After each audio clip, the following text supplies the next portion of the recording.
Today we are with Marina Fischer from the University of Calgary, and I'm happy to introduce Marina. She's a curator of numismatics, and she's responsible for the money collection at the house in Nichols Galleries, and it's a library and cultural resource center.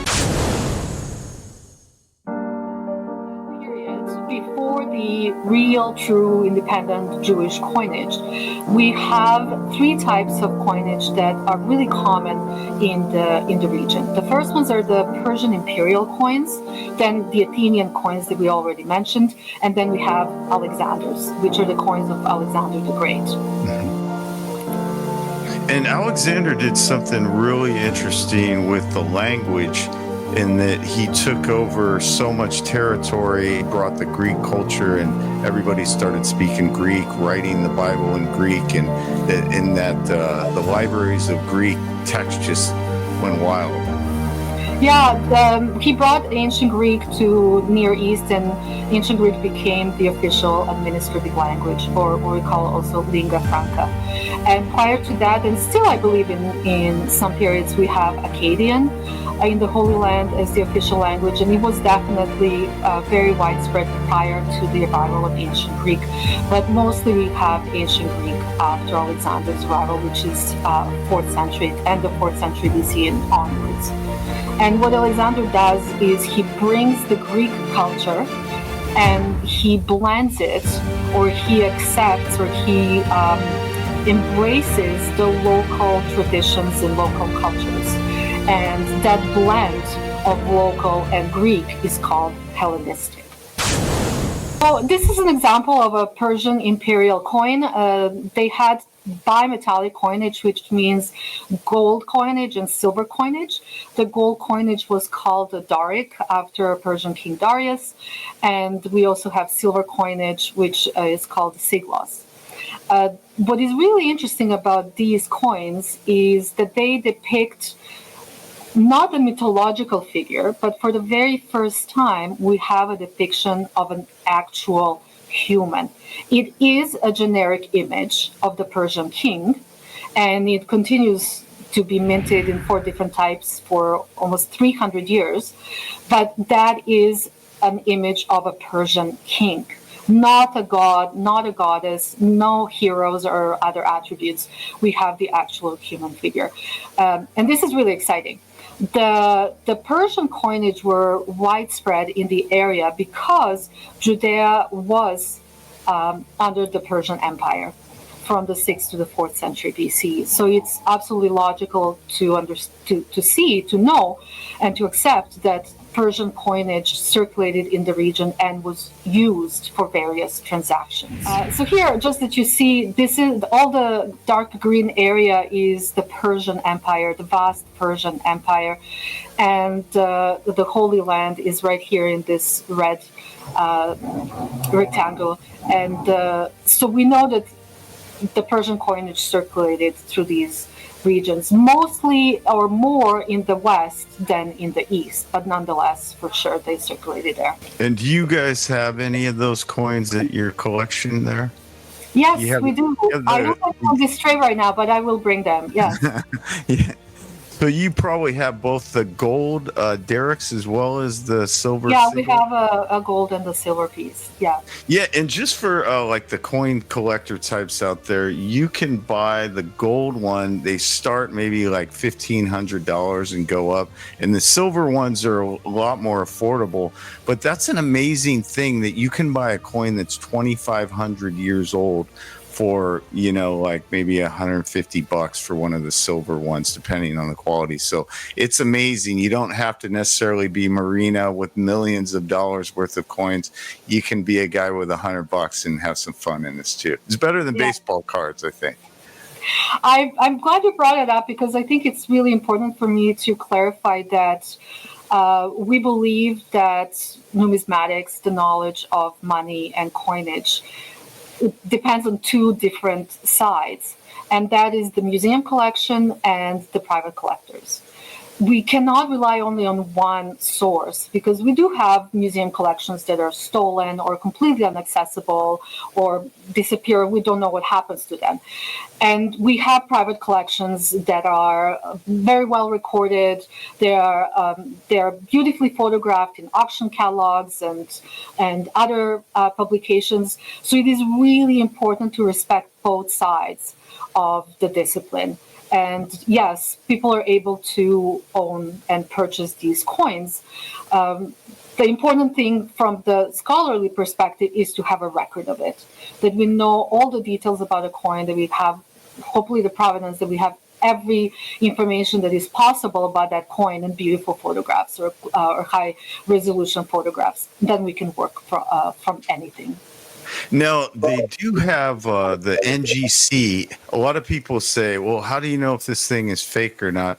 But there's a company, and with you guys, I doubt you have any NGC things, but there was kind of a movement on Facebook for the people who had those NGC boxes to just break them so that they could touch the coin and feel the coin. Yeah, I believe like a couple of years ago, I bought an archaic Athenian coin from them. And it did came in the container, but because of the nature of our work, we had to open the container, and we had to do our studies and research and measurements and different things, and then also be able to show them to students closely. So yeah, we took it out of the container.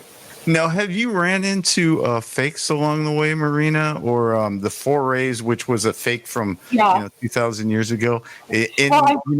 Even in your collection, has that ever happened? I just want to say they're like ancient copies or ancient forgeries, and then we have modern day copies and forgeries.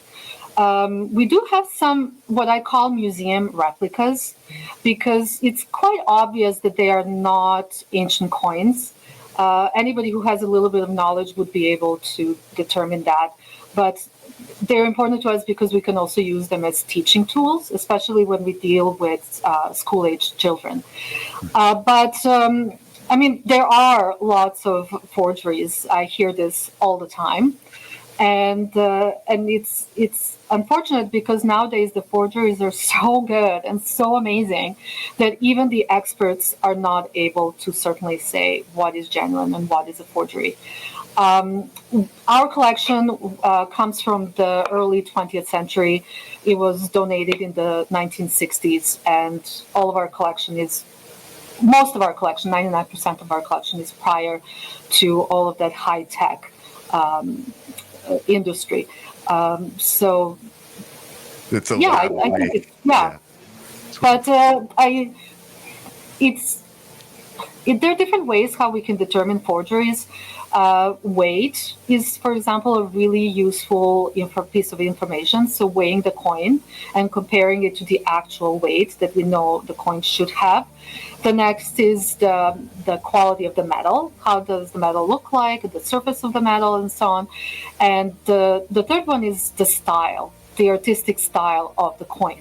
So this is where the art history really comes in place, because we understand artistic styles of coinage much deeper because we are familiar with all of the other artistic input and output that happened in each particular culture. So when we look at ancient Greek coins, in my mind, I see all of the Greek vase paintings and the statues and busts and so on. So it's interesting and really fun to look at the similarities and try to find those elements in the coinage as well. So so understanding style is really important. So you could almost take like a bust of Nero, and if you've seen enough of them, and then you see a coin and he looks like a clown or something, it might be a little suspicious as to whether it's authentic. There is a really unique way how ancient coins appears, and especially when we look at faces. It is very hard to describe, but every tiny little micromillimeter detail can make a huge difference. So I usually look at the nose first. because the way the nose was depicted in the ancient art is very specific. And if the nose is too straight or too curved or too thick or too thin or in different ways, for me personally, that is usually where I start. The next is also the features that appear. We know how we can compare the ancient Greek features on the coinage, ancient Roman portraiture on the coinage, and the proportions that were used by the craftsmen that were creating the dies were the same proportions that were used by the sculptors. So we know that they have to match, and we can understand them much better if we know both sides. So this is a part of area, the province of Judea, that was under the Persian Empire for 400 to about 330 BC when Alexander arrives. And this is an example of a silver Persian coin, siglos. And here on the slide, I also have some references to texts from the Old Testament that directly references these Persian coins, both gold and silver. And I'm sure there are more. You can look them up. Chronicles, Ezra, Nehemiah. Yeah. And then I remember King David was amassing a major collection of gold and silver for Solomon, and he had a ridiculous amount of derricks and gold. And then the term for tons, I forget what that is, but I recognize that as being mentioned in the scripture. For those of us who do not really understand how coins were made, the technique is called the striking or the minting, and it was a blank of the particular weight that was placed between the two dies. As you can see, the obverse die was placed in the anvil, the reverse die was attached to the punch mark, and then it was struck to transfer both images in the negative onto the coin. And that's after they heated up the metal. Is that right, Marina? With the gold or the silver, so it's soft and easy to then strike it, cool to some level. Yeah. There's a lot of debate about how coins were actually struck. We have zero written evidence. We have no text surviving at all from the ancient world. We believe it's because they kept this knowledge secret, not to encourage or enable forgeries. So we kind of have to re-engineer things backwards. But the metal had to be heated. So we believe the way it works is that the pieces of metal were cut from bigger portions, like plates or rocks or whatever it is, the exact weight. For a Athenian owl, for example, it was 17.2 grams. And then they would place these exact pieces of silver of that exact weight into clay molds. And they would put them into the kiln. And there was an amazing experiment that a student did. I believe it was University of Pennsylvania, and I apologize now. But if anybody needs any information that I mentioned, any references, please let me know. I will provide all of them. And we'll save at the bottom of this video your contact and all your information. But they experimented with how the blanks were created. Because we have part one of the minting process and part two. So the part one is the creation of the blank. And the part two is then actually the minting or striking of that blank. So when the experiment was done, they put these pieces of silver in the kiln and under really, really high temperature. And I apologize, I don't know exactly, maybe 1200 or Celsius or something like that. And when they came out, they were these perfect balls, perfect little silver balls that when you strike them with a hammer would then make a really nice blank or flan. And then the belief is that the blanks were heated, and there's some also interesting experiments that were done. There was some really important one in the 60s, but there were also some about 20 years ago as well that were done in France. So the belief is that the blanks were heated to about 600 to 900 degrees Celsius, and this is the information I received from some engineers here on campus who were experimenting with different metals. and then they would, yeah, they try to replicate the. and then they would strike the coin, and as I understand, not only single strike, but at least twice or sometimes more, and then the coin would cool.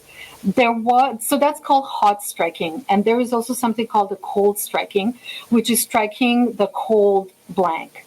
And yes, that was used as well, but the way I see it and the way I recognize it is primarily towards the end of the Roman period. We see coinage that was minted very, very fast, very low quality, and the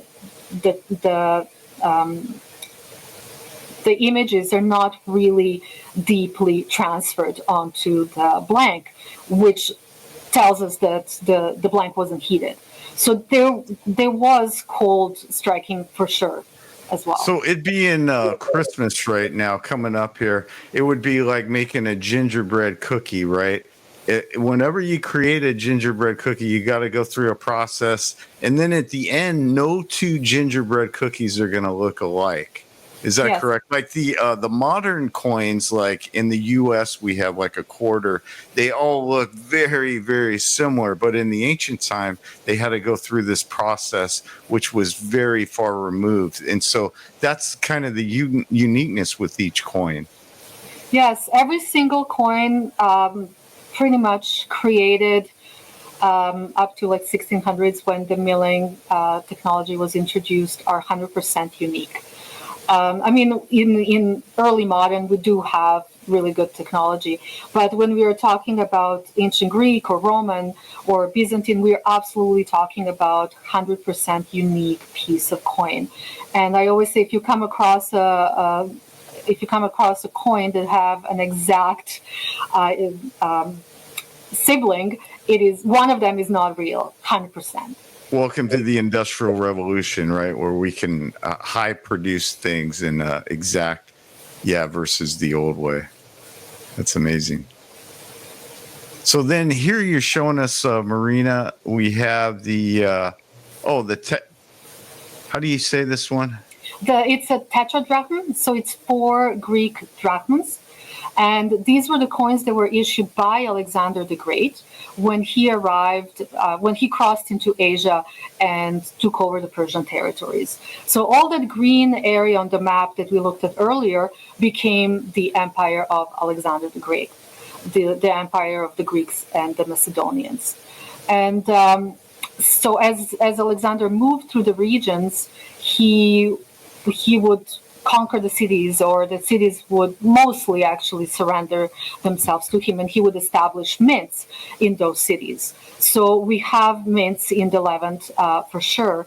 And if we go back to the slide, we can see the Sidon, Tyre, Aradus, and for the Holy Land specifically, we have Acre. And we do have coins that were minted in Acre. We know that because of the legends or the inscription that appear on the coinage.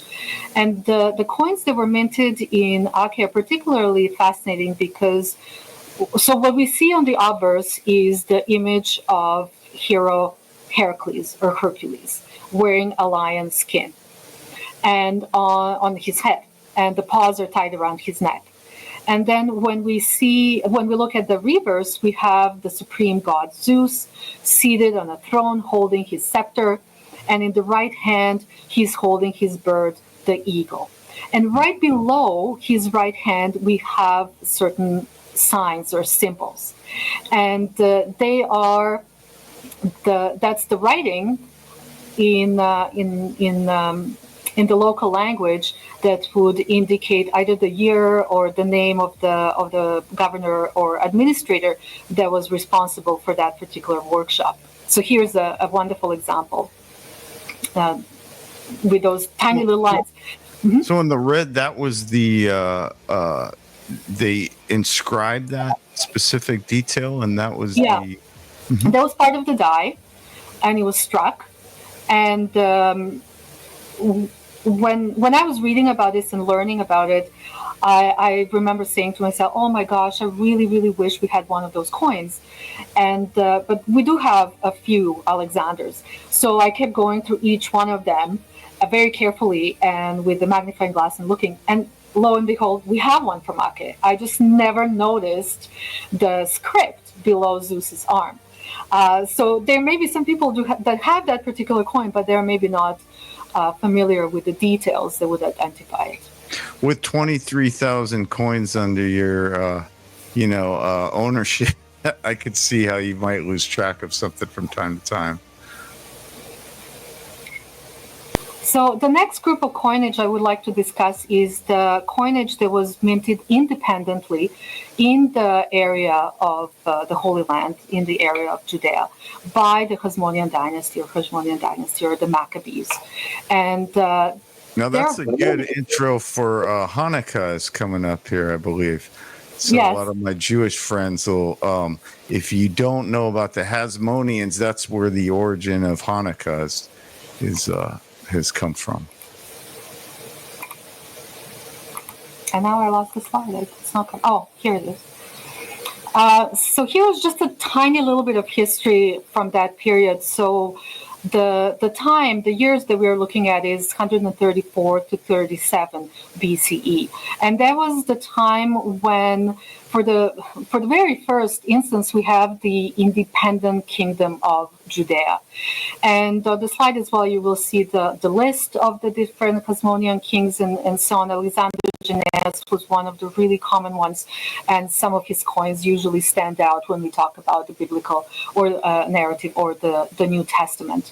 But in general, the kingdom existed independently for a little bit, and then obviously Romans were spreading. They were taking over the areas in the Near East, and at some point they arrived to the Holy Land and took over and placed their own puppet king, Herod the Great. And this is when also Jerusalem then falls to the Roman forces in 37 BC. So this is the period that we are looking at here. And the coinage that was issued by these rulers is really fascinating. And this is also where my art history training sort of like kicks in. And I like to look at the whole object, the whole item. So to compare it to, let's say, the coins that we have seen so far, and to look at the quality of the strike and the quality of the coinage and what does that tell us? So when we look at the coins of that period, they're all small, tiny bronzes. So here's one, here's another one. Widow's Mite. Yeah, and here's another one. So just from these few examples, we can see very clearly that the coins were nothing that could be compared to what came earlier. Like if we look at the Persian coins or the owls, Athenian owls or Alexander's. That also tells us that the area was really poor. They didn't have any silver, because if they did, they would have minted coins in silver. But they only had bronze. Bronze is it's not always something that people love to collect, because bronze is really soft and it wears off really quickly, and we can see the wear of time on them the most. However, for this particular period, the bronzes are really crucial, because we can see what was going on in that independent Jewish kingdom. And that is that it wasn't very prosperous. It wasn't really good. And the coinage. And so that was a marked change between the beautiful Persian gold with the king on it and the Greek coins with Alexander the Great. They're large silver. Now they're just these kind of dinky bronze kind of beat coins. Yeah. And and I was going to say, Jesus refers to the widow's mite, that she cast in two of these little mites, and it meant more than all these wealth people were adding. Sorry to interrupt you, Marina. Yeah, well, we'll talk about that. I know it's an awesome story. what I wanted to say is that, yeah, these were the coins that were introduced by the Hasmonean dynasty, but it's important not to forget that the other coins we saw earlier, the Persian, the Alexanders, the owls, were still circulating in the region, and most likely coins from other areas as well. So it is important to keep in mind that the coinages are very diverse, and they all look different, and they all weigh different, and they all have different values, and the system was very complicated. We can just put it that way.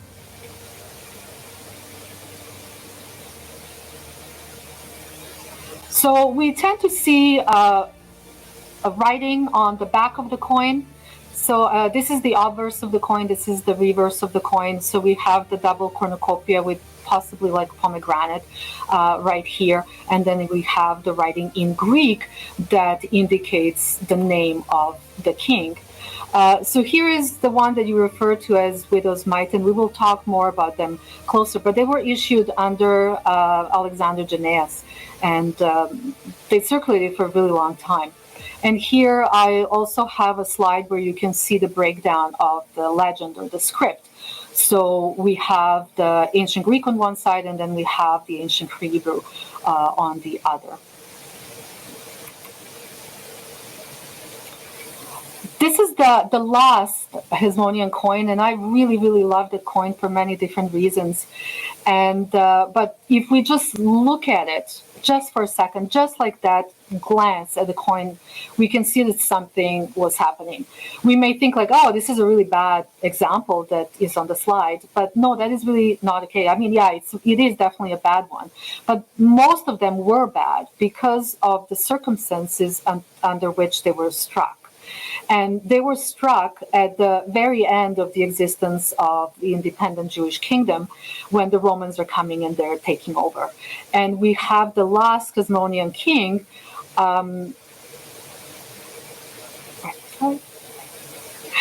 Titius Antigonus, who is trying to rally his supporters, the Jewish people, to fight against the Romans. And we believe that that was the motivation for the iconography on the coinage, which is especially the ones that he issued later on, like these ones. They're really, really famous and definitely very rare. But we believe that this is the reason for this incredible decision to include sacred objects or the holy ceremonial objects from the temple of Jerusalem on the coinage, which was absolutely unheard of. And we believe it was done as part of the propaganda, where he was trying to rally his people and get their Jewishness and to get them to fight against the Romans. Unfortunately, it didn't really work, and the Romans took over the territories. But what we see on the obverse is the seventh branch menorah, and on the reverse we have the showbread table. So here's another close-up. They're really, really fascinating. I actually haven't seen one in real life. I don't think so. The only other place where we have depictions of these holy objects is when the Romans take their treasure from the Holy Land back to Rome. And this is the Arch of Titus, one of the later emperors who participated in the revolts and in war against the Jews in Judea. And he is, this is his arch of celebration of his conquest, the triumphal arch. And in the like inside of the arch, we have these reliefs. And the image that is here on the right is depiction of the procession of the Roman soldiers carrying their treasure. And one of the pieces is actually that seven-branch menorah. And this is a really famous image because we don't really have a lot of records like that. And that can be found in Italy. Is that correct? Rome or somewhere in that area? Yes, the arch is in Rome. Mm. So the next type of coinage that I want to talk about is the Herodian coinage, or coins that were issued under the King Herod the Great. Herod the Great is a really fascinating figure and quite polarizing because, I'm not an expert on Herod. I actually really want to learn more about him. But Herod actually did a lot of great things. I mean, he rebuilt the temple. He made a lot of, he invested a lot in building and so on. And but the problem was that he was under the Romans, and he was puppet king for the Romans, and I think this is basically the problem with Herod when we look at him historically, and also the sentiments that we read in the New Testament about Herod the Great.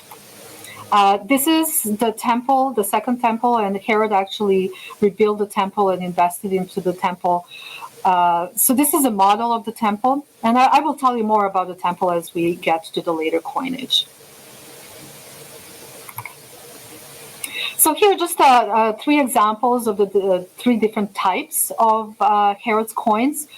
The top left is depiction of a helmet, a soldier's helmet, military helmet. And on the other one, we have some kind of vessel, ritual vessel, or something like that, maybe a tripod.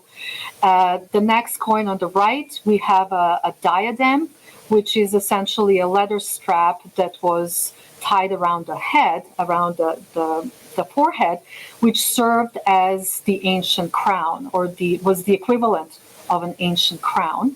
And we also have another, like a table or a tripod on the reverse. The last one is also interesting because we have the winged staff called caduceus, which is the symbol of god Hermes, a Jewish god messenger. And so it appears on this coin very interestingly. And on the other side, we have the pomegranate. So generally, scholars see these coins as not truly Jewish in character.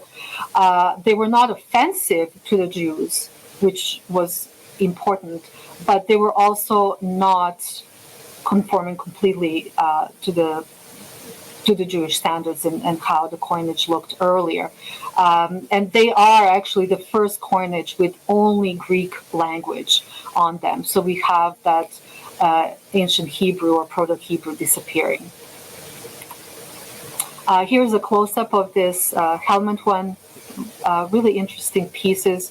You can also notice the quality of the coinage. The bronze continues. The size is really, really small. The strikes are not really good. This is another one from this dynasty, Herod Agrippa I. And I really like this coin because of what it depicts. On the obverse, we have the parasol, or fringe umbrella, which was carried in the procession above king's head to protect him from the sun. And the whole point was always that the kings should not be extravagant, they shouldn't be arrogant, they shouldn't enforce that idea of their royalty to the people. But what we see happening here is Herod Agrippa is slightly sneaky, and he's using this fringe umbrella that on all those little fringes at the bottom, you can see little balls. They were actually gemstones. And so gemstones were hanging of this umbrella, and they would shine in the sun and reflect and would be able to be visible for really far distance, which was then pretty much absolutely impossible to ignore the king and his rival and what he represented and what he stood for, which was Roman.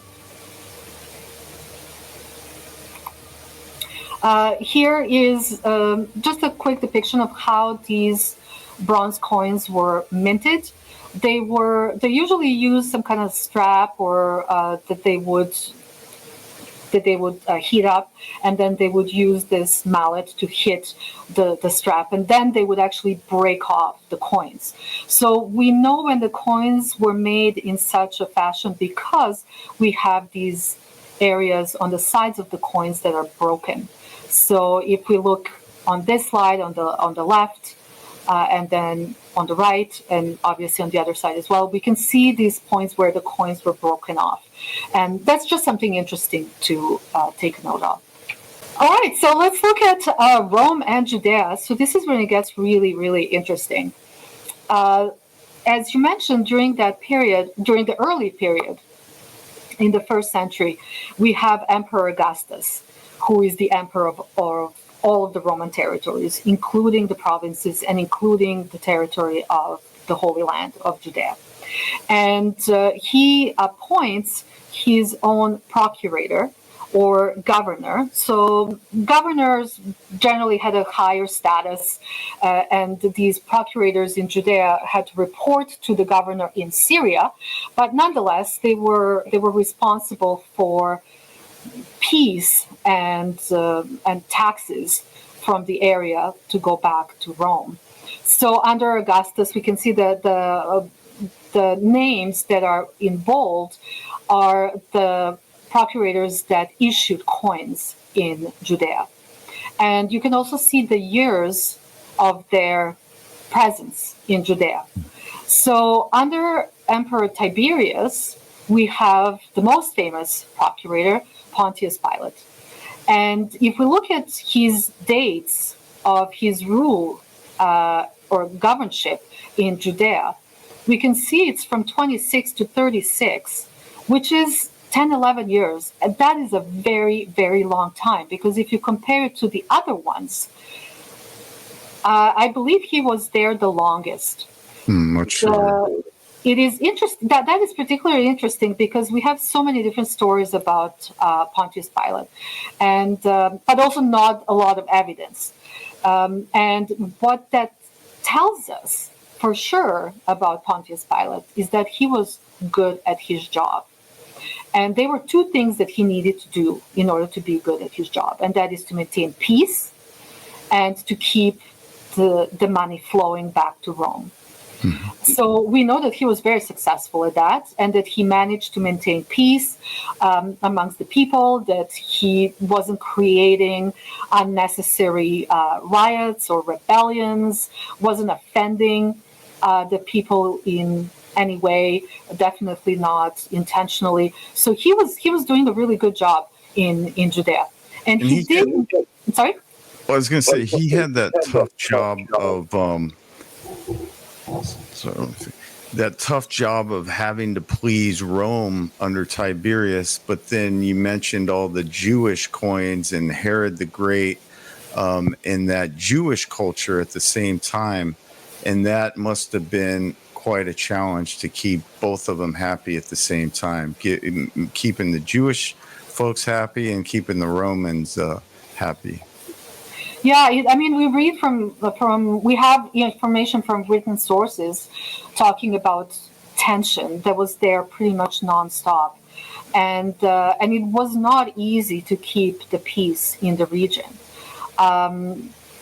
It was really easy to inflame the population with display of Roman religion or symbols of Roman religion, or imposing anything Roman onto the masses. But we do know that Pontius Pilate was really good at it, and he did mint coins. He minted 3 types of coins while he was there. And here you can see the 3 types. The first one is the one that depicts on the obverse. We believe it depicts some kind of like a ceremonial ladle or something like that. And on the back of the coin, we have the 3 ears of barley. 2 are down, 1 is up, which is really interesting. It's almost a play on the one that we've seen with Herod Agrippa with the 3 standing up and Herod the Great. The other 2 are very similar. Actually, mostly is the date that differs. So this second type, we believe, was issued in the year 3031.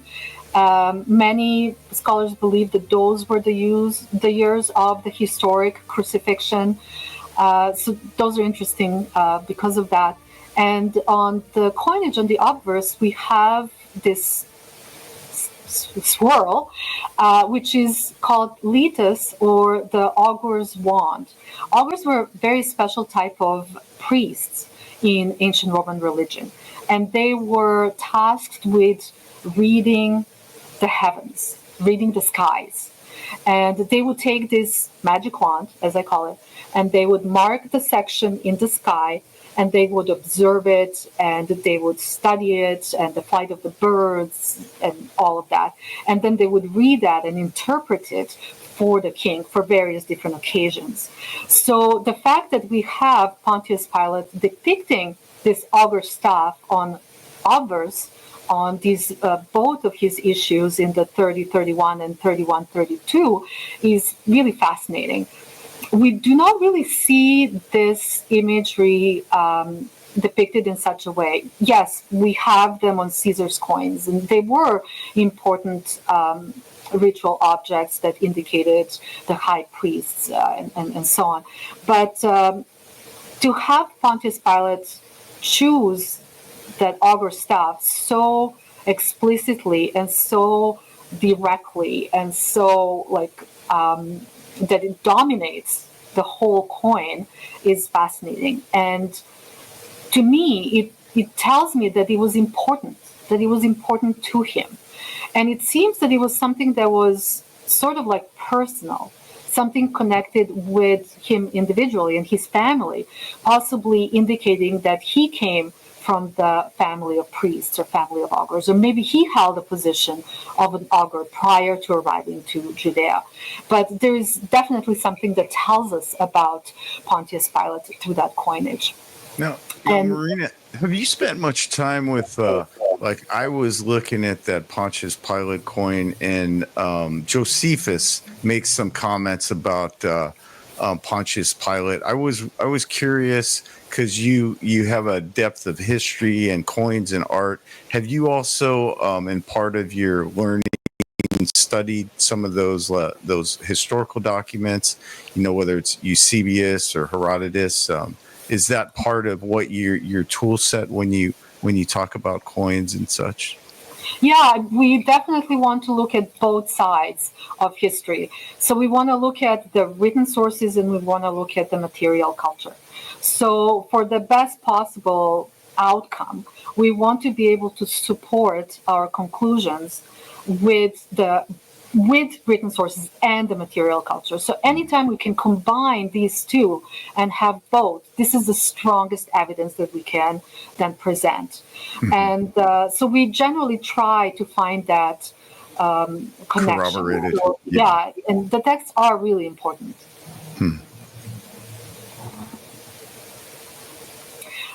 Just to mention, the back of the second type is we just see a reed, and the letters that appear, especially the one that says almost like Liz, I always read it Liz, it's actually their Greek letters that indicate the year.